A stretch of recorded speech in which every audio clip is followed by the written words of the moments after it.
beau nom, le merveilleux nom, le glorieux nom de notre Sauveur soit loué, soit glorifié, soit exalté et soit très élevé. Oui, nous ne sommes pas en balade.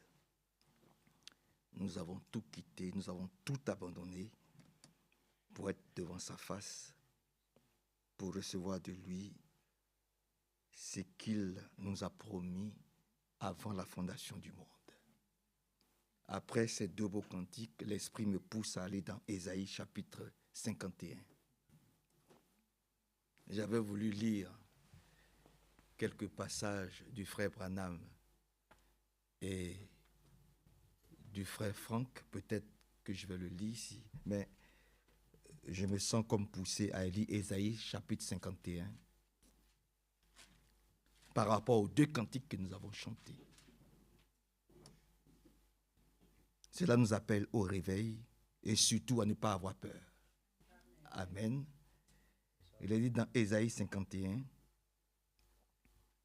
à partir du verset 11, « Le Seigneur délivrera les siens. » Dis Amen à cela. Je le crois de tout mon cœur. Alléluia. Asseyons-nous. Le Seigneur, nous savons qu'il nous délivrera. Hein. Amen. Permettez que je ne fasse pas de commentaires. Le Seigneur délivrera ceux qui lui appartiennent. Amen. Il dit, ils reviendront à Jérusalem et ils y entreront en criant de bonheur. Nous, ce n'est pas cette Jérusalem ici, là, remplie de pierres. C'est pas la bonne. Nous allons entrer dans la Jérusalem céleste. Amen. Votre amen est faible. Amen. Que Dieu nous bénisse. Oui. Ce n'est pas cette Jérusalem. Non, non. C'est celle-là, celle qui va descendre du ciel. Permettez que j'aille rapidement. C'est ce que nous venons de chanter. Oh, quel beau soleil dans mon âme. Vous êtes d'accord avec cela? Mais pourquoi je peux dire un beau soleil? Mais c'est parce que Ésaïe 51, c'est pour moi. C'est pour ça que je peux chanter oh, quel beau soleil dans mon âme. Joyeux, toujours joyeux. Alléluia.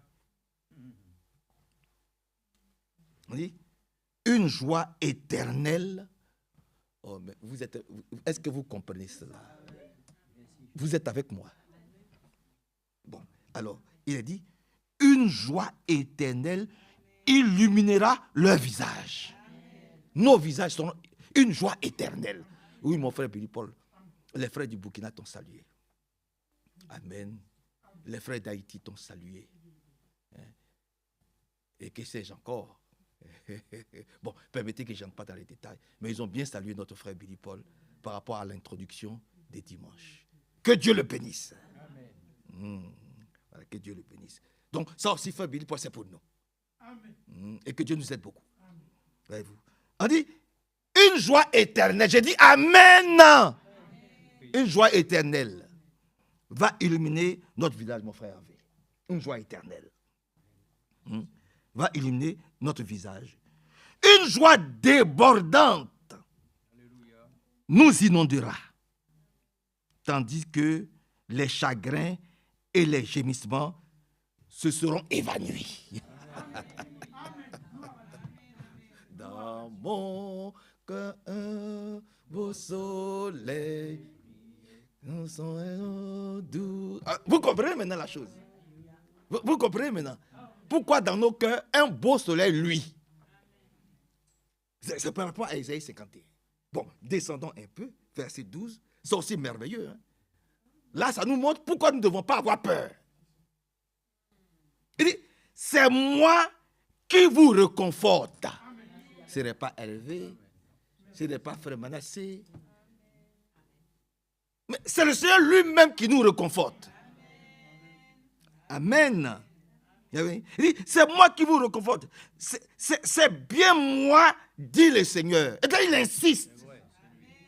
Il insiste pour dire, c'est lui qui nous réconforte. Il dit, mon peuple, qu'as-tu à craindre d'un simple homme?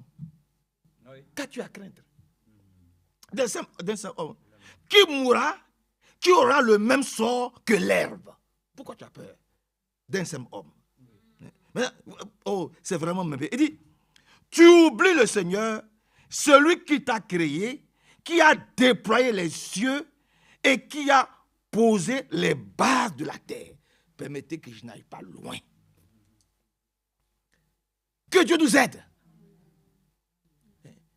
à ne jamais oublier que c'est lui qui tient l'univers. Il est le maître incontesté, incontestable de l'univers. Il a tout créé. Oui. Gloire à Dieu.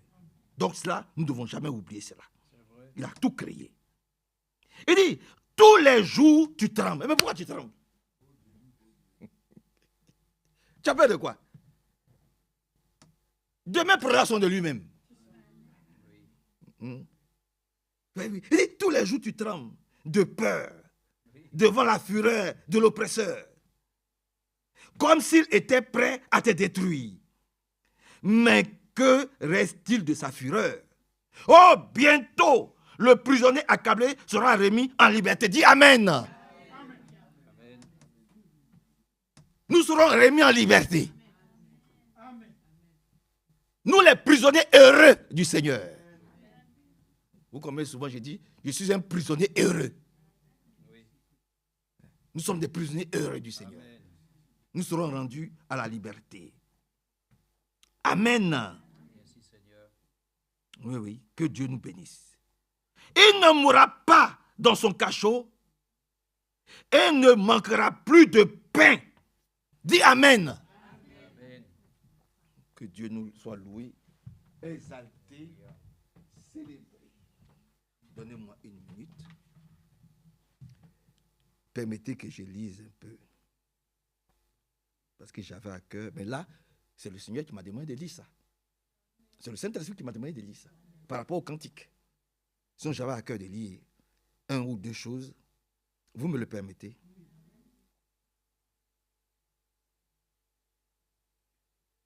Le frère Franck dit ceci. Bon, le Seigneur dit ceci. Amen. Comme nous sommes à une réunion de prière, comment une prière peut être exaucée? Vous êtes là. Vous me permettez de lire un peu. Par la grâce de Dieu. Le circuit, il appelle ça le circuit d'une prière exaucée. Comment ça se passe? Le circuit, le cheminement d'une prière exaucée. La parole part du trône. Amen. Atteint les cœurs. Quand nous sommes, la parole de Dieu, là, elle doit atteindre les cœurs. Elle vient du trône. Je vous ai dit tout à l'heure que ce n'est pas moi qui ai lu ça, Ésaïe 51, c'est Dieu qui m'a dit de lire. Ça, je le crois. Cette parole-là, elle vient du trône. Amen. Et elle suit un circuit. Cette parole d'Ésaïe 51, elle doit atteindre vos cœurs. C'est vrai. C'est la destination. La destination de la parole, c'est qu'elle doit atteindre notre cœur. Donc, permettez que je lise rapidement. La parole part du trône, atteint nos cœurs, manifeste la foi en nous. Et nos prières s'élèvent avec cette parole comme une réponse de notre part à Dieu.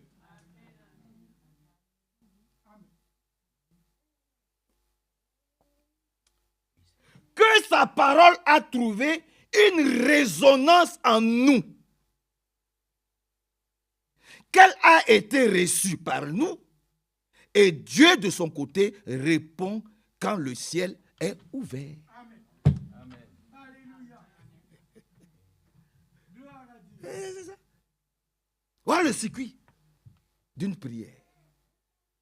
Nous allons revenir dessus, si vous le voulez, le samedi. Ça a été prêché, pour ceux qui veulent le lire, une année de grâce du Seigneur. Prêché le 6 septembre 1978 à Krefeld. Et elle a été retransmise, cette prédication, le 19 septembre 2023 à 19h30. Ceux qui veulent revenir dessus. Amen. nous n'adorons pas un homme. Vous êtes d'accord avec cela? Oui. Frère Franck dit ceci. Pour montrer que nous n'adorons pas un homme. J'ai fini, hein. Frère Franck dit ceci. Dans les années passées, sans que je l'ai compris, certains frères ont fait de moi leur idole.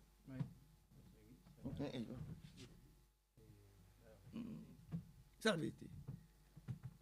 C'est la vérité. Et ça, nous l'avons toujours combattu ici. Et Frère Franck le dit. Et nous sommes d'accord avec lui. On a toujours été d'accord avec lui. Il dit, certains frères ont fait de lui leur idole. Ce n'est pas nous. Dans les années passées, sans que je l'ai compris, certains ont fait de moi leur idole. Je ne le savais pas. Je n'en étais pas conscient. Et je le dis en toute sincérité. Je ne l'ai constaté que plus tard.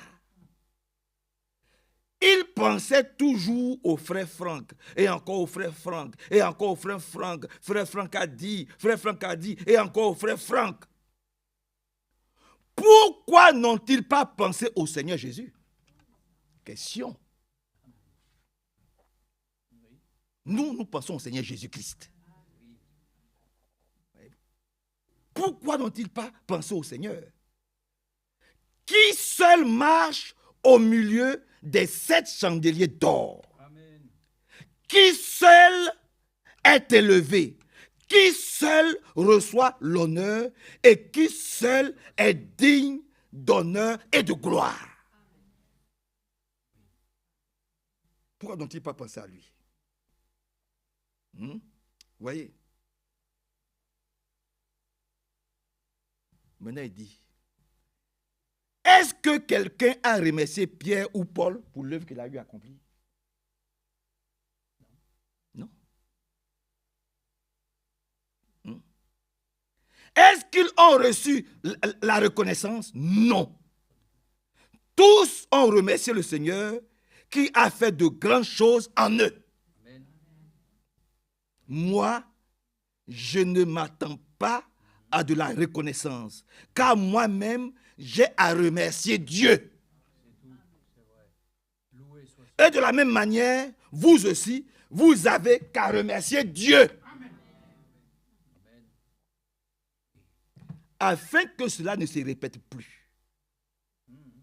Je voudrais encore, dans tout le sérieux, exprimer ceci. Parler de ce que Dieu a fait. Amen. Mais laissez-moi à l'extérieur de votre jeu. C'est ça. Laissez-moi, frère Franck, à l'extérieur de votre jeu. Adressez toute la reconnaissance au Seigneur. Apportez-lui tout l'honneur et toute l'adoration de tout votre cœur dans le saint nom du Seigneur Jésus-Christ. Alléluia. Prêchez à la réunion mensuelle de Zurich le 23 janvier 1983 à 10h. Ça a été retransmis le 30 septembre 2020 à 19h30. Et je peux continuer comme ça. Je peux continuer comme ça par la grâce de Dieu. Amen. Que Dieu nous bénisse. Voilà ce que nous... C'est ça que nous ici, là, c'est ça qu'on croit. On n'a jamais fait de frère Franck notre idole. Parce que lui-même, il nous interdit de faire de lui notre idole. Ça va chauffer sur moi, certainement. Mais je dis Amen. Parce que je n'ai fait que lire ce que frère Franck lui-même a dit avec les références. Allez écouter. Que le Seigneur soit loué, soit glorifié, soit exalté et qu'il soit très élevé. Père Céleste, bénis notre frère Hervé, bénis la parole, bénis cette petite assemblée, bénis tous les frères qui nous suivent, notre frère Nepple, sa femme, notre sœur Michel Rive et tous les autres. Bénis tous les enfants de Dieu partout où ils sont, ceux qui sont en connexion avec nous, ceux qui vont prendre cette prédication après. Vraiment, soit avec nous, soit avec ton serviteur. Bénis tes enfants au nom de Jésus-Christ. Amen. Amen. Amen.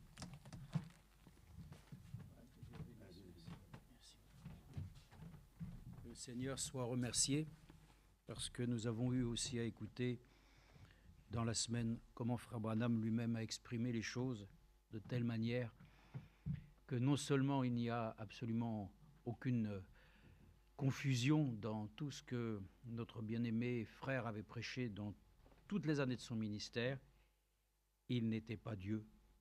Frère Branham n'était pas Dieu. Il ne sera jamais Dieu. Dieu est Dieu. Et en Jésus-Christ, nous avons ainsi la chose parfaite. Et lui-même l'a dit, puisque je ne peux pas guérir les malades, je ne peux pas être Dieu. C'est Dieu qui guérit. Donc lui-même l'a dit. Plus tard, vous savez tous comment ça a été une grande souffrance pour lui. Il voulait arrêter son ministère parce qu'il disait qu'il était le Seigneur Jésus-Christ. Bon, toutes ces choses peuvent nous paraître ainsi tellement, pour nous, sans conséquence, parce que nous n'avons absolument, bien entendu, aucun crédit à toutes ces choses. Mais c'est important que nous puissions toujours le dire et le rappeler. Nous n'avons ainsi aucune idole, c'est vrai, et nous n'avons aucune personne, aussi bonne qu'elle soit, aussi grand qu'elle a été dans son ministère, qui puisse ainsi ce soir être honoré. Seul le nom de notre Seigneur Jésus-Christ mérite de recevoir simplement de plein droit ce que nous pouvons dire tous de plein cœur ce soir. Ô Dieu, reçois gloire, honneur, louange, magnificence, exaltation, tout est dû dans le nom de Jésus-Christ notre Seigneur. Amen. Le frère a lu un passage dans Ésaïe et voilà, quand nous avons entendu dire qu'il y a un cheminement pour l'accomplissement de la prière du Seigneur, c'est vrai, cela m'a fait penser que nous pouvons peut-être nous adresser ce soir ainsi à notre cœur pour pouvoir savoir si ce cheminement est respecté. Lisons d'abord dans Ésaïe. Le frère a lu justement dans Ésaïe 51, et mes yeux s'étaient portés sur la marge de gauche par laquelle j'avais mis ainsi quelques remarques. Et je me suis dit, tiens, c'est une très bonne chose que nous puissions aussi le lire de telle manière que nous puissions ce soir être conscients que si nous avons des craintes et des peurs, le diable pourrait te dire, c'est légitime. Mais le Seigneur nous dit que nous devons ainsi nous rassurer pleinement auprès du Seigneur, que pour ceux déjà qui sont en Jésus-Christ, il n'y a plus de condamnation. Bon, c'est déjà un point fondamental dans les Écritures. Celui qui est sauvé est délivré. Il est réconcilié avec son Dieu. Donc, il n'y a pas à avoir de crainte de pouvoir se dire « Demain, est-ce que je serai à nouveau un condamné ?» Ce n'est pas possible. Nous avons été rachetés au prix du sang. Et c'est simplement que j'ai pensé en moi-même que souvent nous disons « Voilà, les dons que Dieu donne sont sans repentance. » Dieu ne peut pas ôter ainsi le don qu'il a accordé à chacun d'entre nous. Donc, il nous a donné le don ainsi précieux de son esprit. Il ne va pas nous le retirer, ce n'est pas possible. Mais il y a une chose importante pour le dire, c'est que si le Seigneur nous a fait grâce, il nous a donné ainsi de nombreux dons même, le don de la foi, il a pu donner à certains des dons par lesquels ils peuvent parler en langue, d'autres peuvent interpréter, ainsi de suite. Donc tout ce que Dieu nous donne, nous savons qu'il ne peut pas le reprendre. Mais il y a une chose que nous devons faire. Parce que beaucoup disent, est-ce que cette chose peut être retirée? Non, ce n'est pas possible. Mais nous, notre devoir, c'est de conserver le don qui nous a été donné et de pouvoir le faire fructifier de manière à ce que le Seigneur puisse, comme il est écrit, si vous demeurez en moi, je demeure en vous. Donc, notre préoccupation, c'est de prendre soin du don qui a été déposé en nous. Dieu ne peut pas le reprendre, mais simplement si nous ne prenons pas soin du don que Dieu nous a donné, alors nous nous laissons aller à toutes sortes de choses qui n'ont rien à voir avec, bien entendu, la bénédiction que le Seigneur veut nous donner dans sa présence. Donc c'est important, Dieu ne peut pas nous retirer le don qu'il a fait, mais c'est à nous de prendre soin et de veiller à le conserver en nous de telle manière comme ainsi Paul l'a exprimé à Timothée, il a le pouvoir de ranimer le dépôt qui est en toi. Donc puisse le Seigneur ce soir nous accorder la grâce de nous dire que ce dépôt qui a été déposé en nous, il a le pouvoir ce soir de le faire fleurir. Et lisons cette écriture dans Ésaïe chapitre 50, à partir du verset 4. Nous avons souvent dit que nous devons avoir des oreilles de disciples. Nous devons pouvoir entendre et écouter la parole de Dieu. Et souvent, frère Franck disait lui-même, vous savez, il prenait sa main et il tirait sur ses oreilles pour bien nous faire comprendre que nous devons entendre ce que Dieu dit à l'Église. Et nous devons l'entendre et le comprendre de la bonne manière. Et c'est important. Donc, on doit avoir des oreilles des disciples. Mais ici, Ésaïe parle, bien sûr, il y a un aspect prophétique, mais quand on lit ceci, je me suis dit que là aussi, que le Seigneur puisse nous accorder pleinement d'avoir non seulement des oreilles, mais d'avoir aussi un langage qui soit aussi un langage de disciple. Parce qu'il est écrit, le Seigneur, l'Éternel, m'a donné. Amen. Voyez-vous, il donne, c'est un donateur. Il aime donner. Les humains, ils n'aiment pas donner, ils aiment recevoir. Mais l'amour de Dieu nous porte à nous dire que lorsqu'on a reçu Christ en nous, il y a plus de joie à donner qu'à recevoir. Nous aussi, nous devenons des donateurs, c'est-à-dire que ce que nous avons en nous, nous souhaitons ainsi non seulement le voir fructifier, mais le partager avec d'autres. Donc, il est écrit ici, le Seigneur m'a donné le langage des disciples. Oh, frères et sœurs, un langage de disciples. Puisse Dieu nous accorder la grâce d'avoir des oreilles de disciples, mais aussi un langage de disciples. Il y a un langage approprié pour les choses de Dieu. Il y a un langage pour les choses humaines. Regardez, le monde politique a son langage. Chacun qui exerce son métier va avoir les propos qui concernent sa profession. Les plombiers, les électriciens savent de quoi ils parlent. Il y a un langage qui est adapté aux besoins. Mais pour les enfants de Dieu, il y a un langage spirituel. Et il est écrit ici qu'il y a donc un langage de disciples. Puisse Dieu nous accorder la grâce de pouvoir avoir ce langage. Et c'est ainsi qu'il est écrit, pour que je sache soutenir par la parole celui qui est fatigué. Amen. Si ce soir nous sommes fatigués, il doit y avoir un langage qui doit pouvoir s'exercer afin que le faible devienne fort, que le découragé devienne encouragé, que celui qui n'a plus de perspective puisse à nouveau avoir un champ de vision qui lui permette alors, comme nous l'avons dit ici, de n'avoir aucune crainte.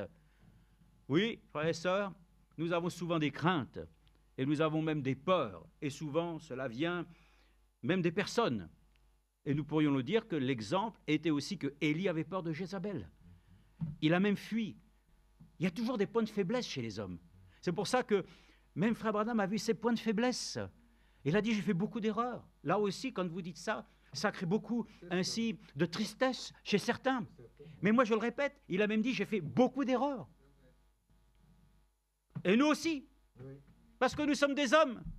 Mais Dieu ne fait pas d'erreur. Dans aucune manière, je n'ai jamais vu Jésus dans son ministère dire, excusez-moi, je vais me repentir. Jésus était la parole, il était la vérité, le chemin et la vie. En lui, on ne trouve rien à redire, si ce n'est simplement que tout est parfait. Donc, nous portons nos regards, et nous allons le voir ce soir, c'est une question de regard. Comment est-ce que nous regardons aujourd'hui tout ce qui se produit dans ce monde? Est-ce que nous le regardons aussi, donc, on entend avec des oreilles de disciples, on peut parler avec un langage de disciples, mais frères et sœurs, il faut aussi que notre regard soit un regard de disciples. Il faut que nous puissions voir les choses comme nos aînés les ont vues. Et nous allons voir en différentes circonstances que leur champ de vision était tout autre que souvent celui que nous avons, n'est-ce pas? Parce que nous allons voir que nous regardons généralement selon l'aspect que notre sens naturel nous montre. Et nous devons regarder les choses d'une autre manière, et nous allons le voir. Je termine le langage des disciples pour que je sache soutenir par la parole celui qui est fatigué, toujours par la parole. Amen. Par la parole, frères et sœurs, la parole de vie. C'est cette parole-là qui nous accorde la grâce. Et il éveille chaque matin, il éveille mon oreille pour que j'écoute à la manière des disciples. Amen.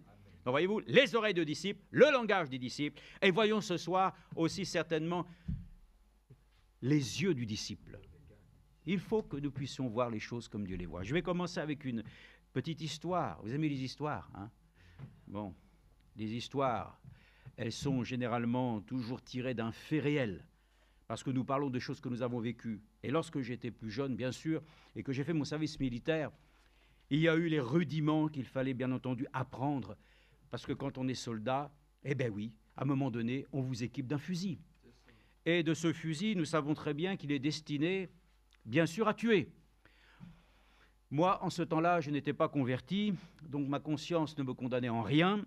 Je faisais les choses comme elles venaient, et simplement, on m'a donné un fusil, et un jour, on nous a dit maintenant, vous allez tirer. Et pour cela, il a fallu que nous ayons dans un stand de tir, et il fallait que nous nous trouvions les uns et les autres alignés de telle manière que très ordonnés. Et vous savez, les ordres étaient donnés, personne n'avait vraiment envie de pouvoir ainsi s'opposer à quoi que ce soit. Les choses étaient rigides, mais cependant, il fallut s'allonger, et à un moment donné, avec le fusil, il fallait tirer sur des cibles.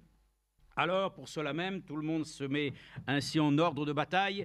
Et puis, à un moment donné, voilà que je prends le fusil. Moi, j'étais un petit peu, quand même, un peu désarçonné avec tout ça. Mais enfin, bref, il fallait se positionner de telle manière que les jambes soient ainsi et tout cela. Bon, ça criait de tous les côtés. À un moment donné, je prends le fusil. J'ai dit, bon, allez, on va y aller.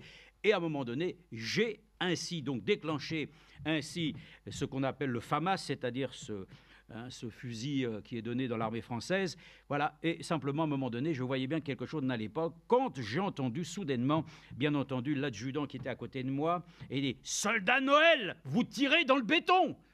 Oh là là, j'ai compris que les choses n'allaient pas, et moi ça commençait à m'affoler. Mais à un moment donné, je comprenais bien, mais pourquoi est-ce que je tirais dans le plafond, quoi? Mais pas tout simplement, frères et sœurs, c'est qu'en regardant les choses, vous savez qu'il y a une mire sur le fusil. Mais cette mire avait été placée à son maximum de hauteur. Donc, ce qui faisait que le fusil, bien entendu, était dirigé vers le haut. Donc, j'ai pensé qu'à cet instant-là, voilà, le champ de vision n'était pas clair, n'était pas juste. Je n'étais pas ainsi, donc, en capacité de pouvoir toucher la cible. Donc, j'ai ramené ça à son milieu et les choses ont été tout à fait différentes puisque, ensuite, bien entendu, j'arrivais à taper quasiment dans le mille. Frères et sœurs, c'était pour nous montrer, dans cette histoire, que les enfants de Dieu doivent pouvoir aussi avoir une vue claire des éléments qui le concernent concernant la parole de Dieu. Et si vous avez ainsi une vue, malheureusement, souvent on parle de strabisme. Un chrétien, généralement, j'ai remarqué, il a une vue qui est malheureusement biaisée, parce qu'il voit les choses avec ses yeux naturels. Mais nous devons considérer que les yeux d'un disciple ne doivent pas regarder aux choses naturelles. Et on va le voir que même nos yeux sont des yeux qui doivent pouvoir voir au-delà des choses visibles. C'est important. Et ça, notre regard, ainsi, est un regard qui nous trompe, parce que nous voyons les choses selon, ainsi, notre constat. Mais on va voir dans les Écritures ici combien, dans 1 Corinthiens, il est marqué que les enfants de Dieu doivent pouvoir aussi se dire que si des oreilles de disciples existent, que la langue qui exprimera ainsi les oracles de Dieu sont aussi une bénédiction dans un langage aussi de disciples, nos yeux doivent pouvoir aussi être des yeux de disciples. Et considérant les Écritures, nous lisons ensemble dans 1 Corinthiens chapitre 7, verset 19, 1 Corinthiens chapitre 7, verset 19, et voyons comment nous pouvons lire ces choses. 1 Corinthiens 7, verset 19, nous allons lire ici. 1 Corinthiens, chapitre 7, verset 19, oui, écoutez bien. La circoncision n'est rien, et l'incirconcision n'est rien, mais c'est l'observation des commandements de Dieu qui compte. Amen. L'observation des commandements de Dieu. Gloire à Dieu. Tout dépend de la manière dont nous allons regarder les choses. C'est important, frères et sœurs. Nous devons avoir un regard qui doit pouvoir ainsi, non pas apprécier les choses simplement selon ce que toi tu vois, ainsi comme l'avait dit ainsi un jour notre frère Manassé, quand il voyait, n'est-ce pas, la personne qui était dans l'ascenseur, qui effectivement ne lui répondait pas, bien sûr qu'à un moment donné, selon le regard naturel, ça peut porter à se dire que cette personne n'avait aucune considération, hein, alors que cette personne, bien sûr, n'avait pas les capacités pour l'entendre. Voyez-vous, donc notre regard aussi, c'est trompeur, frères et sœurs. Donc ne nous laissons pas tromper simplement selon les apparences. Les chrétiens regardent trop les choses selon l'apparence. Nous regardons selon que les personnes sont habillées ainsi et par cela, et on se fait son opinion. Certes que généralement, comme il est écrit, dis-moi qui te fréquente, je te dirai qui tu es. Et généralement aussi, dis-moi comment tu t'habilles, je vais te dire aussi quel est ton esprit aussi derrière tout ça, n'est-ce pas? Donc il y a aussi parfois des choses justes, mais ce n'est pas toujours le cas. Et j'aimerais vous montrer une chose, regardez, c'est dans Genèse chapitre 4, verset 5. Le Seigneur lui-même nous a montré que lui aussi a un regard qui doit se porter sur nous. et nous devons pouvoir attirer son attention. Et je vais vous dire une chose, un chrétien qui a des yeux de disciple, vous savez ce qu'il fait? Il porte attention à l'observation de la parole de Dieu. Voilà pourquoi souvent Frère Franck l'a dit, nous venons le soir, lisons la parole de Dieu, nous avons une observation des Écritures. Donc il ne suffit pas simplement d'entendre d'une manière ainsi superficielle, et avec nos yeux aussi, ce n'est pas simplement que nous lisons les textes ou nous les écoutons, mais c'est pour apprendre à observer les choses. Dans le regard d'un chrétien, nous devons observer comment Dieu agit, comment le Seigneur lui-même, déjà à travers les âges, a pu ainsi amener les situations que nous vivons aujourd'hui. De quelle manière l'a-t-il fait? Frères et sœurs, ce n'est pas simplement en utilisant que des hommes avec des pensées d'hommes, mais Dieu a utilisé des hommes avec sa pensée. Et c'est ainsi qu'alors il a fait des choses glorieuses et merveilleuses. Et nous pouvons le dire aussi, il fait des choses merveilleuses avec nous quand nous regardons précisément ainsi à sa présence dans notre existence. Nous regardons à trop de choses qui sont liées, frères et sœurs, à toutes sortes d'événements. Mais frères et sœurs, toutes sortes de choses que nous pouvons voir tous les jours peuvent tout à fait nous tromper. Ça peut être un regard complètement trompeur. Mais quand on regarde au Seigneur avec profondeur, frères et sœurs, les choses sont tout à fait différentes. Dans Genèse chapitre 4, verset 5, il y a un événement ici qui s'est produit. Vous savez tous comment les choses se sont produites lorsque Abel et Caïn ont eu à cœur de pouvoir aussi offrir ainsi des offrandes au Seigneur. Mais il est dit ici, Abel, verset 4, lui aussi apporta des premiers-nés de son petit bétail avec leur graisse. L'Éternel porta un regard favorable sur Abel et sur son offrande. Mais il ne porta pas un regard favorable sur Caïn ni sur son offrande. Caïn fut très irrité et son visage fut abattu. Frères et sœurs, ce que l'on peut voir de premier abord peut sembler être satisfaisant. Mais pour Dieu, lui, son regard a été favorable pour celui qui a pu offrir un sacrifice de ses premiers animaux, par laquelle ainsi Dieu s'est satisfait. Donc, Dieu lui-même, voyez-vous, ne regarde pas les choses comme nous les regardons. Voilà, parce que normalement, quand on regarde les choses naturellement, il n'y a absolument aucune considération à donner à du sang. Vaut mieux, effectivement, que les choses qui sont données de cette terre, les fruits et toutes ces choses, normalement, c'est ça qui devrait être honoré. Donc, voyez-vous, déjà dans la pensée de Dieu, Dieu ne regarde pas les choses comme les humains peuvent les voir. Dieu a un regard différent et c'est pour ça que nous devons avoir aussi des yeux de disciples pour voir les choses comme Dieu les voit, pas les voir simplement comme toi tu regardes les gens. Et c'est ça le problème. On regarde souvent comment ça se produit autour de nous, on regarde. Et ça, quand on vient ici, c'est pas pour regarder les autres. C'est pas pour regarder qu'est-ce qui se passe, qu'est-ce qui se fait. On devrait pouvoir ici venir et se dire que nos regards doivent se porter sur la chose essentielle. Qu'est-ce que je suis venu voir? Amen. Est-ce que nous sommes venus ainsi nous regarder les uns les autres? Nous sommes pleins de défauts. Nous avons que des choses que nous pourrions ainsi nous reprocher. Mais nous sommes venus pour regarder à la grâce de Dieu. Nous sommes venus pour regarder, frères et sœurs, à l'action du Saint-Esprit. Nous sommes venus regarder ce que le Seigneur lui-même va pouvoir encore nous accorder dans sa grâce de conseil. Voilà. Donc, frères et sœurs, on peut regarder tant de choses de telle manière que souvent, nous ne les regardons pas avec des yeux de disciples. Donc, remercions le Seigneur que nous ne puissions pas donc regarder d'abord et pouvoir tirer toujours des conclusions, d'abord premièrement sur les apparences. Les apparences sont trompeuses. Donc, avec Dieu, c'est comme ça. Et nous allons le voir. Et ça, c'est écrit, je crois, dans 1 Samuel, où il est écrit que le Seigneur, notre Dieu, ne regarde pas aux choses apparentes, mais il regarde au cœur. Amen. Et frères et sœurs, c'est ça. Nous devons regarder aux choses qui sont liées à notre cœur. Donc, regardons maintenant dans Habakkuk, chapitre 2, verset 1. Alors là, Habakkuk, évidemment, vous allez dire, oh là là, ça, c'est déjà des livres qui sont plus difficiles à trouver. Ben justement, comme ça nous permet d'aller nous familiariser un petit peu avec aussi Habakkuk qui se trouve, bien sûr, vers la fin de l'Ancien Testament. Il y a une chose que je vais vous lire, peut-être que ça va vous surprendre, mais j'ai l'application, et je crois que tout le monde, d'ailleurs, l'a peut-être téléchargée sur son téléphone, c'est la Bible, et nous avons toutes les versions, et je lisais, puis soudainement, je lis quelque chose qui était en rapport d'une recherche, Mais voilà que je me dis en moi-même, mais qu'est-ce que c'est que cette... C'est quoi cette... J'ai jamais vu ça dans la Bible. C'est bizarre. Ils me disent que c'est la Bible.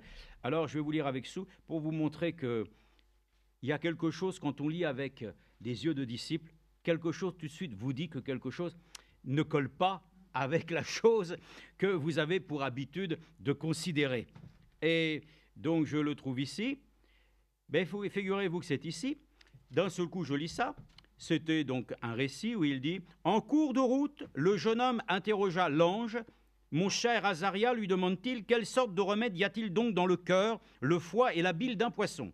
L'ange lui répondit « Quand un homme ou une femme est tourmenté par un démon ou un esprit mauvais, on brûle devant cet homme ou cette femme le cœur et le foie du poisson.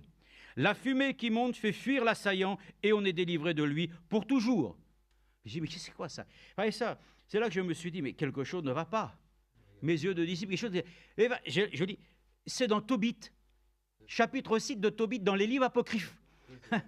Je me suis dit, mais oh, que Dieu soit remercié, que je puisse tout de suite, par la grâce du Seigneur, détecter, frères et sœurs, que ce langage-là, mais n'a rien à voir avec le langage divin.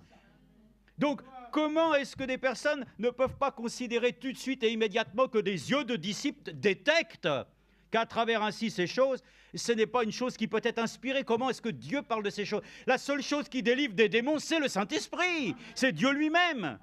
Ce ne sont pas ces remèdes. Et en plus, ça continue ensuite avec l'histoire de la bile du poisson. Si vous en mettez sur les yeux, vous allez avoir les yeux blancs, et ben vous allez être guéri. Non. Frères ça... Oh, frères ça, ne vous laissez pas tromper, n'est-ce pas? Donc, les yeux de disciples, tout de suite, lisent les choses et comprennent qu'il y a quelque chose qui ne va pas. Donc, ces livres apocryphes et toutes ces choses qui sont là et qui sont inclus, vraiment, frères et sœurs, le Seigneur nous a fait grave de pouvoir comprendre que nous savons quand même faire une différence dans ces choses. Donc, si nous sommes attentionnés à pouvoir dire que cette chose ne correspond pas, que quelque chose ne semble pas sonner correctement, combien nous devons avoir aussi pour les choses qui sont de notre vie spirituelle, aussi du domaine varié de notre existence, pouvoir aussi faire le discernement, frères et sœurs. Le discernement de ce que notre œil voit et de ce qu'il devrait percevoir. Souvent, nous regardons les choses et cela nous trompe. Voilà, nous nous décourageons tout simplement parce que, voilà, il y a une situation qui est là, ah ben voilà, parce que nous voyons la chose avec nos yeux naturels. Mais lorsque nous portons nos yeux sur l'invisible, lorsque nous regardons à celui qui est mort pour nous, quand nous regardons à celui qui a répandu son sang pour nous, alors notre vision est tout à fait différente. Nous ne regardons pas aux choses passagères, mais nous regardons aux choses éternelles. Amen. Nos regards se portent trop sur des choses qui sont naturelles. Voilà pourquoi nous portons des regards inquiets. Et si nous l'avons lu ici, pourquoi est-ce que nous serions dans l'inquiétude? Parce que nous regardons avec nos yeux naturels. C'est un combat, frères et sœurs. Mais notre combat, c'est de pouvoir être plus que vainqueurs par celui qui nous a aimés. Et il faut que Dieu nous accorde la grâce ce soir d'avoir des yeux de disciples qui peuvent voir, alléluia, comme ceux qui sont décrits dans Hébreux chapitre 11, que eux-mêmes qui ont combattu, qui ont ainsi pu obtenir des victoires, n'ont même pas souhaité être ainsi bénéficiaires de ce qui leur a été promis, voyant, frères et sœurs, voyant une chose plus grande que le Seigneur lui-même. Lisons-le dans Hébreux chapitre 11, pour voir, je l'ai noté ici, pour les relater comme le Seigneur lui-même le dit, et pour nous dire que nous aussi, frères et sœurs, notre espérance, voilà, qui vraiment est attachée à notre âme comme une ancre, le retour du Seigneur, l'enlèvement, la résurrection des saints, toutes ces choses, frères et sœurs, est-ce que nous les voyons, est-ce que nous les regardons, est-ce qu'elles sont pour nous un sujet, oui, frères et sœurs, que notre cœur veut s'emparer? Est-ce que nous regardons alors aux promesses de Dieu? Est-ce que nous regardons simplement à ce que d'autres nous ont dit, ou est-ce que nous regardons à ce que Dieu nous a dit lui-même? Nous nous laissons décourager, frères et sœurs, parce que nous regardons les réseaux sociaux, parce que nous regardons la médiocrité, parce que nous regardons souvent les choses qui sont généralement répréhensibles, au lieu d'aller regarder ce qui nous édifie. Les regards d'un disciple doit chercher les choses qui l'édifient. Il doit se dire en lui-même, mon regard doit se porter. Vous savez que... bon, on va y venir, attendez, on va le lire, mais je pense à ça. Vous savez que quand il y a eu la chute, dans le jardin et tout ce qui s'est passé, ce n'est pas le sujet du soir, mais nous connaissons tous ce qui s'est passé. Et frères et sœurs, suite à cet événement, le Seigneur a pu demander à la femme, qu'est-ce qui s'est passé dans cette affaire-là? Donc elle a dit les choses, ils se sont accusés mutuellement et tout. Bon, d'accord, ok. Et donc le Seigneur a donné la sentence vis-à-vis ainsi même du serpent ancien. Lui-même, il lui a été dit les choses qui le concernaient. Hein? Mais il est dit maintenant parce que tu t'es laissé tromper et séduire, tes regards se portera vers ton mari. Ah, frères et sœurs, ça c'est important. Hein. J'ai pensé à ça. On ne va pas venir simplement dire au sujet simplement de l'homme et de la femme dans le couple. Moi, je parle vis-à-vis de l'Église. Amen. Regardez, après que nous soyons venus dans ce monde, Frère Branham a dit, notre premier mariage avec le monde, c'est un échec cuisant. Lui, il avait des manières de dire les choses. Hein. Mais nous les avons comprises. Oui, nous sommes venus dans ce monde, nous étions liés à ce monde, c'est un échec. Mais Dieu lui-même est venu après que la chute ait eu lieu, que le Seigneur lui-même est venu pour nous racheter, que nous avons nous aussi compris que nous étions ainsi déchus, que le Seigneur nous a accordé sa grâce de pouvoir nous laisser racheter dans son sacrifice divin. Bon, mais qu'est-ce qu'on fait aujourd'hui? Nous aussi, suite à ça, nous devons porter nos regards sur Jésus. Voyez-vous, les regards de la femme doivent se porter sur son mari parce qu'il est l'autorité. Nous aussi, nous portons nos regards sur l'autorité de Dieu. Pas l'autorité des choses qui sont là, temporelles. On regarde et puis on peut se dire que tous ces événements que nous entendons à travers toutes les nations qui sont en plein combat, qui préparent ainsi Armageddon en force. Et ça, rassurons-nous, le Seigneur a fait une promesse. Regardons, frères et sœurs, au ministère prophétique que nous avons eu. Regardons au ministère de notre bien-aimé frère Franck. Regardons à la parole. Si nous regardons à ça et que nous voyons comment les choses se sont faites depuis des années, comment Dieu a pris soin de l'Église, alors à cet instant-là, il n'y a plus de désespoir, il n'y a pas de crainte. Comme les Écritures le disent, on va peut-être le voir. Pourquoi est-ce que tu portes des regards inquiets? C'est dans Ésaïe. Lisons simplement, j'ai dit dans Hébreu, pour que nous puissions le trouver. Donc, voyez-vous, nous devons avoir des regards qui se portent vers l'autorité divine. Les choses qui sont données par des hommes. Le frère l'a lu là, ici. Mais de qui aurais-je crainte? C'est ce que les Écritures ici. Hein. De qui aurais-je crainte? Mais là, il est dit ici. Vous savez à qui nous devons faire crainte? C'est au Seigneur. Amen. Mais l'Écriture le dit, ne craignez pas l'homme qui fait périr le corps, mais Dieu qui peut faire périr l'âme. Donc, soyons ainsi, frères et sœurs, voilà, avec des yeux de disciples pour que nous puissions comprendre vraiment et voir les choses de la bonne manière. Vous savez, l'Hébreu, je le lis ici, c'était dans Hébreu chapitre 12, j'avais marqué ici, « Des femmes retrouvèrent leur mort par la résurrection, verset 35, d'autres furent torturées et n'acceptèrent pas de délivrance. » Ah, ce soir, nous, oh là là, oh, frères et sœurs, nous, c'est la délivrance que nous cherchons. Hein. Nous cherchons les bénédictions, nous cherchons... Mais eux-mêmes, il est écrit qu'ils furent torturés et n'acceptèrent pas de délivrance afin d'obtenir une résurrection meilleure. C'est qu'ils devaient regarder à quelque chose d'autre, n'est-ce pas? Comment Job a pu le dire? Je sais que mon Rédempteur est vivant. Hein? Je sais que moi, je le verrai. Oh, mais comment tous ces témoignages nous montrent que ces personnes-là n'avaient pas un regard qui était un regard, je dirais, de mortel? Alors accordons-nous la grâce ce soir d'avoir un regard qui nous porte au-delà des choses visibles, s'il vous plaît. Et il est écrit ici, car Dieu avait, écoutez bien, car Dieu avait en vue quelque chose de meilleur pour nous, amen. Ouais, moi je veux la vue du Seigneur, n'est-ce pas?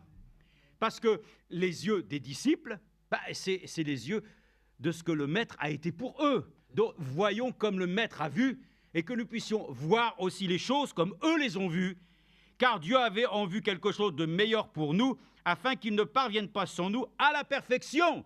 Donc c'est important que nous trouvions ainsi les choses correctement. Je vais prendre avec vous Jérémie chapitre 1, rapidement, Jérémie chapitre 1, regardez combien nous devons être attentifs, et vous allez voir que les yeux d'un disciple, c'est l'observation, c'est-à-dire c'est de pouvoir sonder les Écritures, c'est de pouvoir sonder en elles parce qu'elles ont la vie. Le regard de l'enfant de Dieu, quand il ouvre la parole de Dieu, qu'il prie son Dieu, qu'il fait les choses dans le royaume de Dieu, son regard se porte sur le surnaturel. On ne peut pas regarder simplement les choses naturelles. Il faut regarder à celui qui est au-dessus des choses que nous pouvons percevoir par notre propre vue. Regardez maintenant Jérémie, la parole de l'Éternel, verset 11, chapitre 1, me fut adressée en ces mots. Que vois-tu, Jérémie? Jérémie donc se trouve ici, et il répondit, je vois une branche de l'amandier hâtif. Et l'Éternel me dit, tu as bien vu. Amen. Car je me hâte d'accomplir ma parole. La parole de l'Éternel me fut adressée une seconde fois en ces mots. Que vois-tu? Mais je répondis, je vois une marmite bouillonnante du côté du nord. Et l'Éternel me dit, c'est du nord que le malheur éclatera sur tous les habitants du pays. Amen.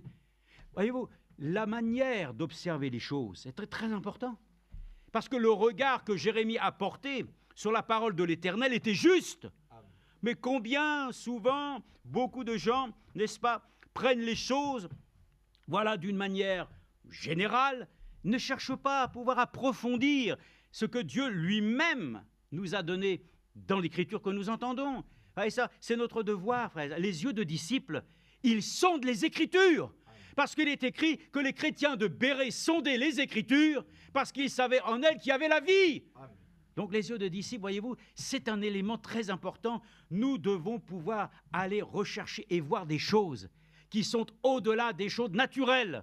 Emparons-nous du surnaturel de Dieu. Alors on va dire, mais alors nous sommes quoi? Nous sommes des gens qui recherchent... Non, on ne recherche pas des sensations. Nous ne recherchons pas ainsi de pouvoir provoquer quoi que ce soit d'un domaine qui ne serait pas, je dirais, clairement identifié. Nous recherchons le Saint-Esprit.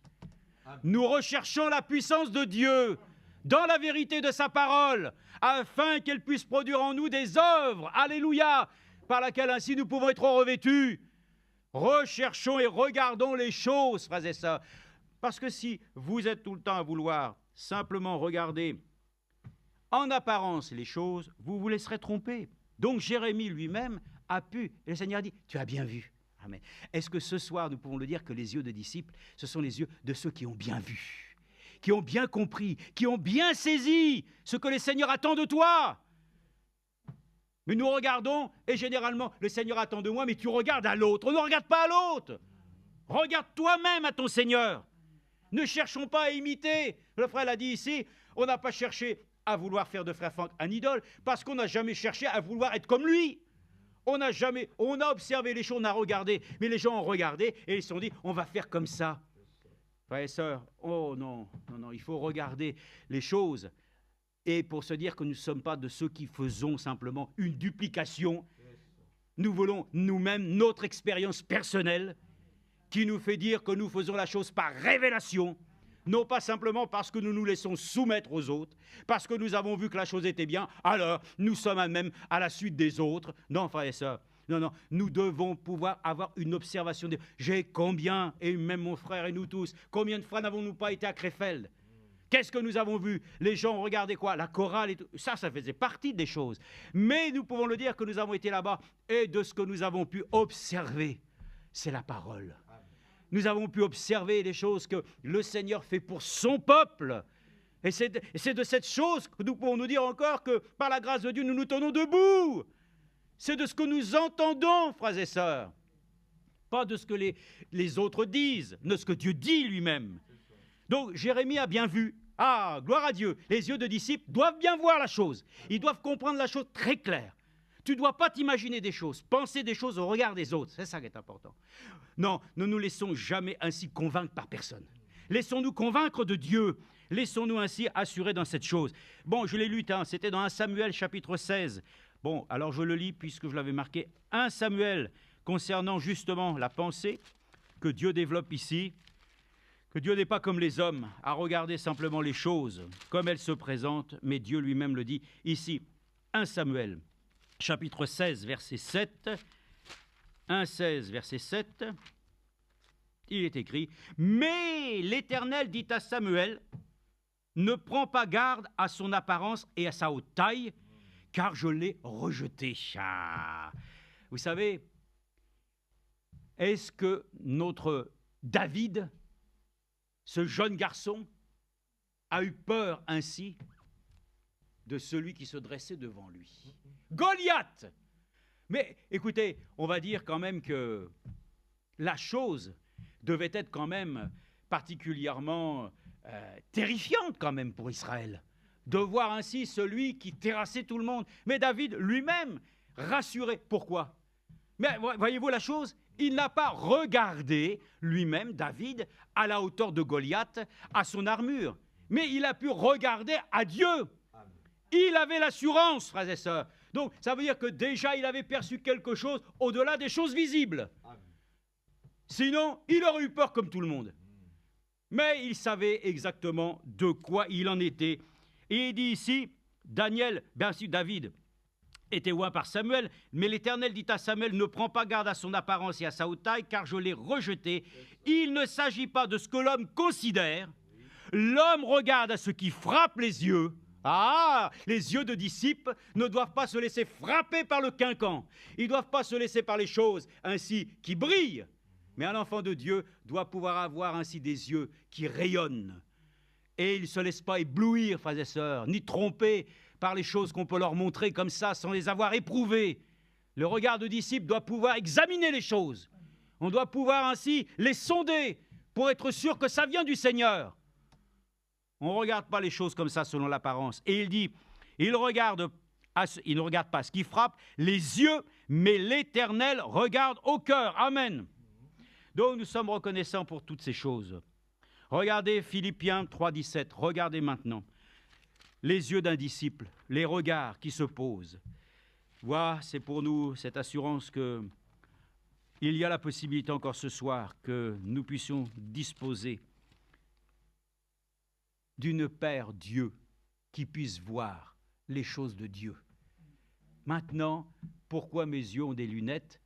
Bon, du moins, je porte des lunettes parce que nous avons une vue qui a baissé. Mais vous savez ce que ça veut dire, lunettes? Ça veut dire correction. Nos yeux ont besoin de correction. Amen. Et il décrit dans cet âge que tu as besoin de collier pour tes yeux. C'est la parole, frères et sœurs. Ah, nous sommes reconnaissants. Nos yeux ont besoin de la parole, afin que nos yeux puissent discerner les choses du Seigneur. Amen. Dans sa juste mesure. Hein? Le temps de pouvoir entendre le dernier qui a parlé, hein? Celui dont tu as vu ici des choses. Non, frères et sœurs, ça c'est terminé, ce temps est révolu. Nous voulons regarder et nous allons le voir, que nos yeux doivent se porter sur les choses essentielles aujourd'hui. Ça ne nous empêche pas de pouvoir ainsi regarder les choses et de voir. Oui, frères et sœurs, mais nous demandons que le Seigneur lui-même place le filtre de son esprit. Amen. Afin que nos yeux ne se laissent pas ainsi, malheureusement, ainsi influencer, que nos yeux ne soient pas ainsi. Parce que vous savez que c'est par la convoitise que viennent ainsi les choses mauvaises. Nos yeux voient, elles convoitent, c'est ce qui s'est passé. Et de la convoitise naît l'envie, et de l'envie naît la chose qui conduit au péché.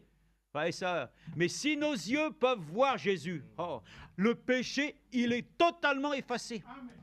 Si nos yeux sont portés, frères et sœurs, alléluia, sur les promesses de Dieu, toutes les craintes disparaissent. Si nos yeux se portent, amen, sur l'amour de Dieu manifesté en Jésus-Christ, alors toutes les haines vont cesser. Tout dépend à quoi nous regardons. Nous regardons trop le bout de notre nez. Nous regardons, frères et sœurs, là, nous sommes des gens qui n'avons plus de vision. Mais comme l'Écriture le dit, quand il n'y a plus de révélation, le peuple meurt. Que Dieu nous accorde. Les yeux d'un disciple doivent avoir une vision des choses. Ayons une vision élevée ce soir. Nous partons vers la nouvelle Jérusalem. Le frère l'a dit. Nous voulons dire que simplement, nous aimerions encore visiter la Jérusalem terrestre. Ok, peut-être, je ne sais pas, je l'ai vu. Mais ma préoccupation, ce n'est pas de retourner à Jérusalem terrestre. Notre préoccupation, c'est d'aller dans Jérusalem céleste maintenant. Amen. C'est ça ma vision. C'est ça notre chose. C'est là la chose dont nous avons tellement besoin aujourd'hui. Et alors, il est écrit ici, Philippiens. Et ça, nous en revenons. Hein. Nous revenons à ça. Frère Franck n'est pas notre modèle. Nous avons connu frère Franck en tant qu'homme. Mais l'Écriture dit que nous ne devons même pas nous connaître selon la chair, selon l'esprit. Et ce que nous retenons de lui, c'est son ministère divin. Son mandat. Ce qui nous a permis aussi d'être aussi aujourd'hui debout sur les promesses de Dieu. Amen. Continuons à entendre et à écouter ce qui nous édifie. Voilà, donc nous ne regardons plus à frère Franck, il n'est pas là. Vous ne pouvez pas regarder à Frère Franck, il n'est pas là. Vous ne pouvez pas regarder à Jésus, il n'est pas là en tant qu'homme. Mais vous regardez à lui, alléluia. C'est pour ça qu'il était écrit, mais homme là, qu'est-ce que vous faites? Pourquoi est-ce que vous regardez là, sans bouger au ciel? Mais ne savez-vous pas que celui-même là, qui est monté au ciel, mais c'est celui aussi, il reviendra de la même manière. Les gens, des fois, regardent les choses comme ça. Regardons avec les promesses de Dieu. Regardons les choses. Oui, Frère Franck est parti. Bon, alors quoi? Alors, la vie ne s'arrête pas là. Au contraire, nous avons une chose de vision. Nous savons que ce n'est pas Frère Franck qui va déclencher l'enlèvement. C'est le Seigneur. Mais lui-même aura part, il ressuscitera. Donc, soyons reconnaissants à Dieu. Nous ne sommes pas là ici. Voilà pour que nos yeux se portent vers l'homme. Nos yeux doivent nous se porter sur notre Dieu. Hein? Mais c'est ça, les gens, tant qu'ils voient l'homme, ça les rassure. Mais Jésus a dit, il est avantageux que je m'en aille. Nous l'avons déjà dit, c'était peut-être très avantageux que Frère Franck s'en aille. Pour que les gens ne portent pas les yeux sur l'homme, mais qu'ils puissent réellement porter leur attention sur la parole prophétique. Mais c'est ça, c'est humain. Hein? C'est humain. Hein?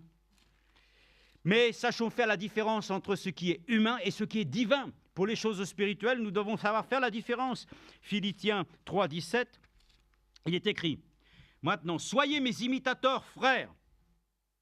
Portez les regards sur ceux qui marchent selon le modèle que vous avez en nous. » Où il est écrit, « Soyez mes imitateurs, frères, ayant le regard sur le modèle, ou sur le fait aussi, soyez mes imitateurs, frères, observez ceux qui marchent selon le modèle que vous avez en nous. » Amen. Amen.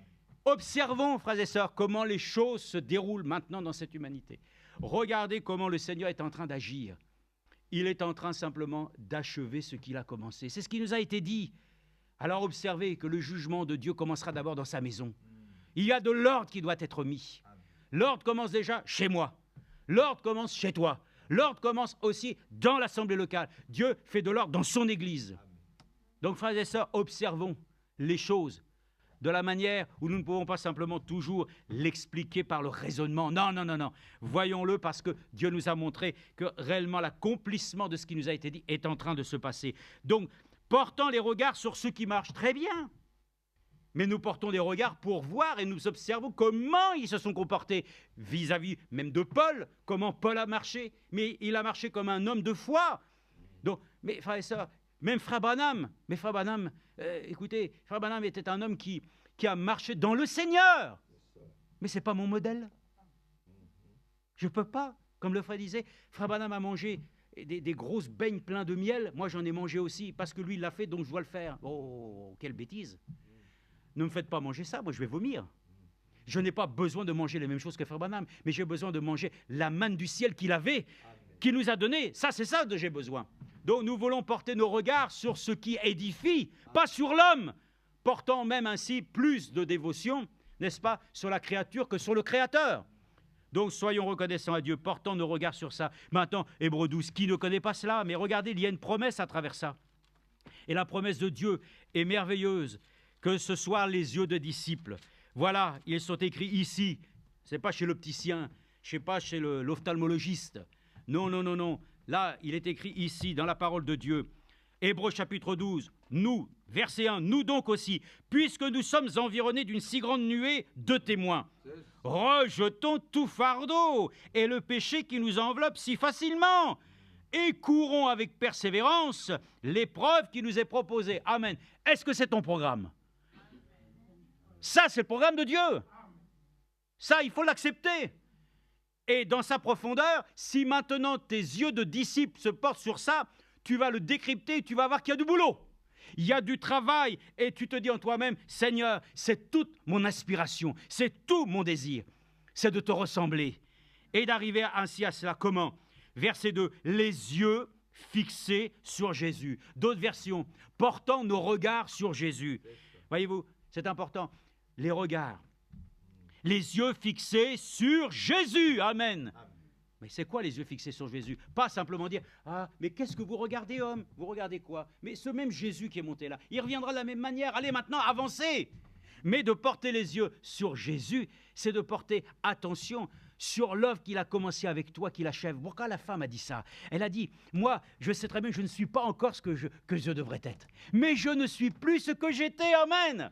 Est-ce que tu peux ce soir te rassurer en disant que tu n'es plus ce que tu as été, même ce que tu as été dans 6 mois en arrière? Frères et sœurs, les yeux d'un disciple ne regardent plus comme ainsi les Écritures le disent.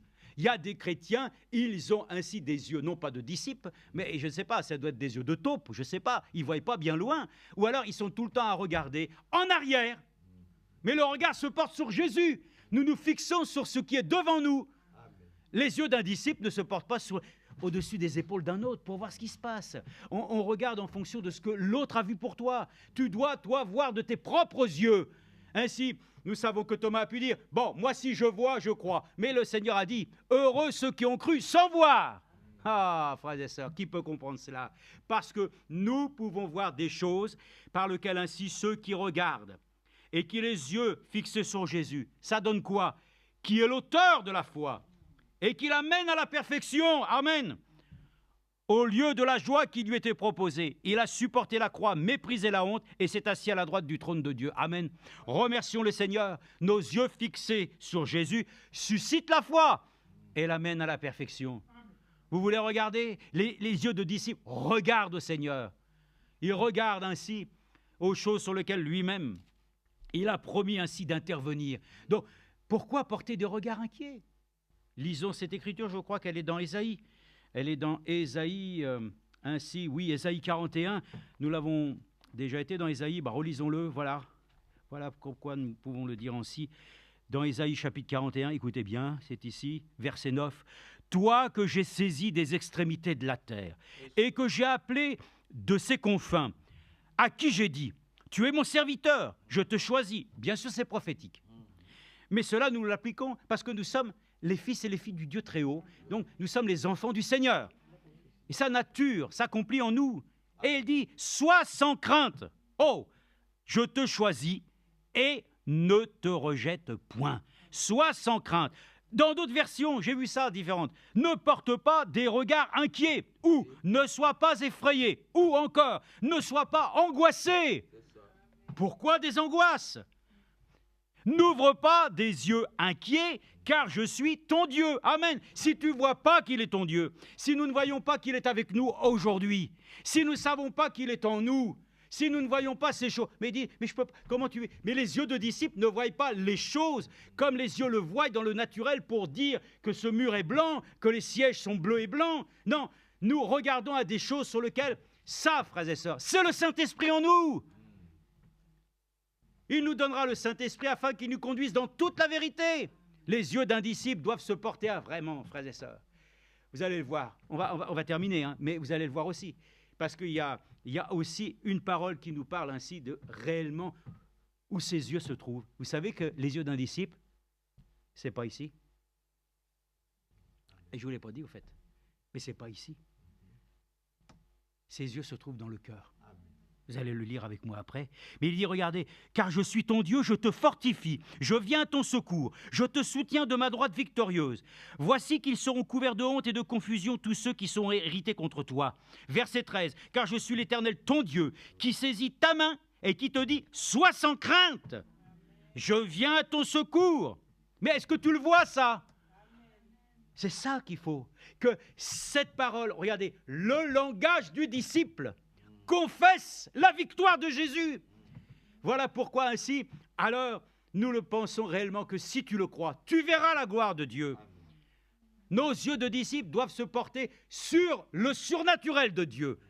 Et il est dit, ton Rédempteur, le Saint d'Israël, voici que je fais de toi un traîneau aigu tout neuf, garni de pointes, tu écraseras, Bon, frères et sœurs, nous n'avons même pas envie de pouvoir écraser personne. Mais que, frères et sœurs, le sang de l'agneau, voilà, nous purifie de tous nos péchés. Hein? Que notre nature soit ainsi, vraiment. Alors maintenant, je vous donne cette parole. Et Psaume 93, je fais vite, hein? Psaume 93, de façon à ce que nous puissions le voir aussi. Psaume 93, les versets 1 à 10, écoutez, vous lisez ça à la maison. 91, hein? Celui qui habite sous l'habit du Très-Haut repose à l'ombre du Tout-Puissant. Je dis à l'Éternel, mon refuge et ma forteresse, mon Dieu en qui je me confie, car c'est lui qui te délivre du filet de l'oiseleur, de la peste. Tout ça avait été lu, notamment lorsqu'il y avait le Covid. Hein. Mais c'est valable encore aujourd'hui, il n'y a plus de Covid, mais c'est encore plus valable. Ah oui, oui, c'est encore très valable, frères et sœurs. Amen. Verset 10. Aucun malheur ne t'arrivera, aucun fléau n'approchera de ta tente. Amen. Les yeux d'un disciple doivent pouvoir percevoir ces réalités qui sont au-delà des choses naturelles. Ainsi donc, l'Écriture le dit ici, Éphésiens chapitre 1, 18. Il faut le lire ici maintenant. Vos yeux de disciples ne se trouvent pas simplement là dans votre vieille carcasse. Ainsi, mais elles se trouvent là où Dieu y a placé ainsi, amen, sa propre vie. Amen. Notre âme est rachetée et notre esprit est vivifié. Et je peux vous dire ce soir aussi que notre corps est fortifié. Amen. Ah oui. Les trois éléments sont indispensablement liés ensemble. Nous voulons que corps, âme et esprit puissent être en harmonie ce soir. Dieu bénit-nous dans ces trois domaines. Oh oui, Éphésiens donc chapitre 1. Et nous lisons à partir du verset 18, oh là là, mais même à partir du verset 15. C'est pourquoi moi aussi, ayant entendu parler de votre foi au Seigneur Jésus et de votre amour pour tous les saints, je ne cesse de rendre grâce pour vous. Je fais mention de vous dans mes prières, afin que le Dieu de notre Seigneur Jésus-Christ, le Père de gloire, vous donne un esprit de sagesse et de révélation. Lisez bien. Vous donne un esprit de sagesse et de révélation qui vous le fasse connaître, qu'il illumine les yeux de votre cœur, afin que vous sachiez, alléluia, amen. Nous devons le savoir. Amen. Oh Dieu, illumine les yeux de notre cœur ce soir. Amen. Et je vais vous dire une chose, humainement parlant, nous avons deux yeux, deux mains, deux pieds, bon, deux yeux, mais les yeux de mon cœur, oh, je ne veux pas les limiter à deux, que mon cœur soit rempli que de moyens de voir, frères et sœurs, l'immensité de ce grand amour dont il est dit ici, que nous sachions quelle est l'espérance qui s'attache à son appel, quelle est la glorieuse richesse de son héritage au milieu des saints, quelle est la grandeur et ainsi de suite, vous pouvez le lire, mais qu'il illumine les yeux de votre cœur, amen. Et ça, vous savez, il y a une chose que j'ai lue dernièrement, il y avait un grand acteur, vous connaissez peut-être, bon, je pense que pour les plus anciens, nous savons cela, quand nous étions jeunes, nous regardions Colombo. Ah, c'était une émission, voilà. Bon, Peter Falk était un homme, voilà, qui n'avait qu'un seul œil. Et voyez-vous, quand il a eu 3 ans, il a eu une tumeur à un œil. Les parents l'ont fait voir et ont dit qu'il faut l'opérer immédiatement. Il a dit, mais il n'y a pas d'autre solution, on enlève l'œil. Et il a eu un œil de verre toute sa vie. Et quand il a commencé sa carrière et tout ça, beaucoup se sont moqués, ou on peut dire de son infirmité, qu'il n'y arriverait pas. Et un jour, il a même été ainsi à un endroit qu'il a rencontré un grand producteur, et le producteur l'a regardé et lui dit « Ouais, c'est pas mal. Mais il dit, au fait, pourquoi est-ce que tu voudrais que je t'embauche alors que pour le même prix, je peux avoir un homme avec 2 yeux ?» C'est terrible de dire ça. Hein, ça ne l'a pas découragé. Frères et sœurs, que ce soir aussi, cela soit une leçon pour nous. Amen. Que nous ayons un œil affûté. Que nous puissions même, frères et sœurs, peut-être fermer l'œil gauche et comme quand je tirais, pouvoir avoir la cible. Frères et sœurs, ayons un œil de disciple affûté. Comme on dit, ayons un œil de lynx. Que nous puissions voir les choses très précises. Ce sont des images. Les gens pensent qu'avec 2 yeux, hein, on voit mieux. Ouais, mais il y a des gens, même qu'avec un seul œil, ils ont réussi. Frères et sœurs, nous parlons des yeux du cœur. Que Dieu illumine les yeux de notre cœur, afin que nous sachions quelle est l'espérance, n'est-ce pas, qui est là. Oui, nous pensons à toutes ces choses. 2 Corinthiens 4, 18, et regardez, nous arrivons à la fin. 2 Corinthiens chapitre 4, verset 18. 2 Corinthiens chapitre 4, verset 18. Il est écrit ici, partir du verset 16. C'est pourquoi nous ne perdons pas courage. Amen. Mes frères et sœurs, si tu n'as pas des yeux de disciple, c'est normal que tu perdes quoi? Parce que tu vois les choses qui viennent de jour en jour de plus en plus délabrées. Oui. Mais il y a quand même quelque chose que Dieu fait en nous. Quand tu dors, il y a des fois tu rêves. Donc tu vois même des choses, tu dors, tu es inconscient, mais ton esprit peut voir des choses. Et le lendemain, tu dis, j'ai fait un songe, j'ai vu ça et tout ça. Mais tu dormais. Oui, mais j'ai vu ça. Voilà. Et ça, c'est le même principe. Que Dieu nous accorde la grâce, que l'Esprit de Dieu, amen, nous accorde la grâce d'avoir cette assurance ce soir, que nous pouvons regarder, alléluia, au-delà du rideau du temps, de regarder au-delà des choses visibles. C'est pourquoi nous ne perdons pas courage, et même lorsque notre homme extérieur se détruit, notre homme intérieur se renouvelle de jour en jour. Oh, c'est une promesse, tu dis pas amen, moi, qu'est-ce que je te dis ça? Voilà, parce que toi tu vois, tu te délabres, tu vis, il y a des rides qui apparaissent et tout ça. Et le Seigneur dit pourtant que nous, et nous le chantons, hein, nous ne vieillirons jamais. Allez. Ah oui, tant qu'on le chante, ça va. Mais quand il y a dans la vie à le confesser, ça ne va plus. On est toujours enclin. Oui, tant que c'est plus superficiel, il faut que nous nous emparions de la vision céleste. Et Paul l'a dit, je n'ai pas résisté à la vision céleste. Amen. Oh, que Dieu nous accorde une vision céleste dans notre cœur, qu'il illumine les yeux de notre cœur. Parce que nous en a marre de voir avec nos yeux naturels. On en a marre. On se voit tel qu'on est mais regardons à notre guérison. Regardons à ce qu'il a acquis pour nous. Regardons au serpent d'airain. Bon, regardons à tout ce qui est lié à la foi. Et il est dit, car un moment de légère affliction produit pour nous, au-delà de toute mesure, un poids éternel de gloire. Amen. Encouragement. Aussi, nous regardons non au point aux choses visibles, mais à celles qui sont invisibles. Amen. Si ce n'est pas écrit dans la parole de Dieu, alors dans ce cas-là, on ne dit rien. Mais puisque c'est ça, alors que Dieu nous donne ses yeux de disciples, afin que nous puissions réellement regarder non point aux choses visibles, mais à celles qui sont invisibles, car les choses visibles sont momentanées et les invisibles sont éternelles. Amen. Nous savons en effet que, voilà, tout ça, c'est lié ensemble. Donc, mes frères et sœurs, nous remercions le Seigneur dans sa fidélité, que aussi une écriture le dit, que là, encore une fois, c'est le dernier verset. Tiens, c'est le dernier, Jérémie, chapitre 6, verset 26.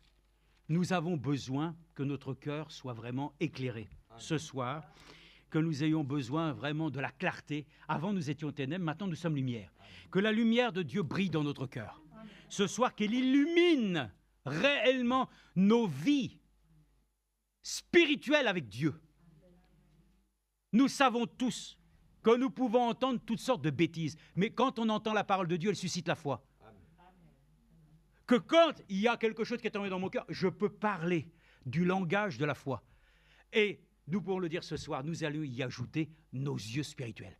Nos yeux doivent pouvoir aussi contempler. Je veux, contempler mon Dieu sur son trône. Amen. Ah, nous voulons contempler Dieu ce soir. Hein? Nous voulons déjà, voyons-nous déjà comme transportés dans la cité, n'est-ce pas? Bon, mais nous avons encore les pieds sur terre, c'est vrai. Et je lis ceci, 6,26, regardez ce qui est dit ici. Et c'est important, comprenez-le. Quand il est parlé des yeux du cœur, il est dit, j'espère que c'est ça, Jérémie 6,26, j'espère que c'est ça. Bon, mais si ce n'est pas ça, tant pis. Alors, fille de mon peuple, mets un sac comme ceinture et roule-toi dans la cendre, prends le deuil pour un fils unique, répands en lamentation amère, car le dévastateur, ce n'est pas celui-là, mais c'était écrit simplement que la lampe, hein, nos yeux du cœur, c'est la lampe de notre âme. C'est ça. Comprenez ce passage? Vous allez chercher, comme ça va faire. Le frère l'a dit tout à l'heure, on n'est pas un jeu. Mais vous pourrez toujours aller le trouver pour vous dire que c'est vrai, les yeux spirituels, c'est la lampe de notre corps. C'est-à-dire, c'est ce qui va pouvoir nous accorder la grâce de pouvoir vivre les choses de Dieu, voilà, non pas dans la théorie, ni de les vivre simplement ainsi dans la compréhension de Dieu. Nous souhaitons que le Seigneur nous accorde la grâce d'avoir des yeux de disciples pour que nous puissions, frères et sœurs, quand nous regardons à ces choses, alors nous-mêmes, nous nous laissons entrer dans le Saint-Esprit. Nous entrons vraiment, voilà, dans cette partie des choses de Dieu qui nous permettent alors de voir la guérison divine, de voir ainsi tous les éléments de notre vie être changés favorablement, non pas comme nous voulons, mais comme lui le veut, c'est-à-dire ayant revêtu la nature de notre Seigneur Jésus-Christ. C'est ce que je prie que le Seigneur nous accorde ce soir, de voir, voyez, ces choses cachées que Dieu veut révéler, qui sont contenues là, qui ne sont pas dans la façade. Ayons non plus un regard de façade, mais essayons de pouvoir voir, voilà, que les yeux de notre cœur puissent ainsi aller trouver les choses merveilleusement bénies du Seigneur, afin que nous puissions voilà, sortir simplement de ce que nous pouvons percevoir par nos sens naturels. Que Dieu nous bénisse richement. Oui. C'est vrai que notre Dieu est encore le Dieu qui aujourd'hui a pu dire « Je suis une lampe à tes pieds, une lumière sur ton sentier ». Puisse Dieu nous éclairer ce soir. Dans le nom de Jésus-Christ. Amen.